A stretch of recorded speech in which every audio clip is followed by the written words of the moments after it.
ቤተሰብ አብርሃም አልተቻለም። እንግዲህ ዛሬ ደግሞ ልጁን እንግዲህ በሹፌር በራሱ ነው ነርቶ የመጣውና አሚሮ ደግሞ የሚባለው ሰውዬ እንግዲህ ያው መኪና የሚያጥብ ይሆን ምን እንደሆነ አላቅም። ጎንበስ ቀና ብሎ መኪናውን ከፍቶ ከዛ በኋላ መኪናውን ሊያነሳ ነው መሰለኝ ከጀርባ የነበረውና ብር ከሰጠው በኋላ መኪናውን አስቶ እሱ ሄደ። ቀብራራው ደግሞ ልጁን ይዞ እንግዲህ ቀብራር እያለ እንግዲህ ፏፈሽ እያለ ወደዚህ እየመጣ ነው። እንደምታዩት እንግዲህ ልጁን አያያዙን ደግሞ አሳምረው ጥሩ ነበረ። ለማንኛውም ፈጣሪ ያሳድግልን። ሰላም ሰላም ቤተሰብ እንዴት ናችሁ? ደህና ናቸው ያለው እግዚአብሔር ይመስገን።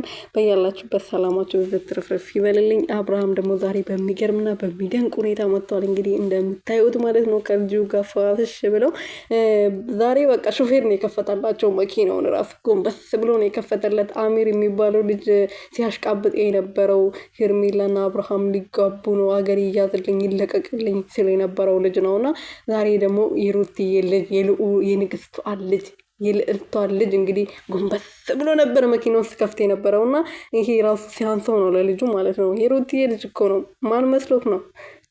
ለማንኛውም የመጃጅ ማርያምን የዛሬ ቪዲዮ በጣም ነው የተመቸኝ። ደስ ይላል ይመስል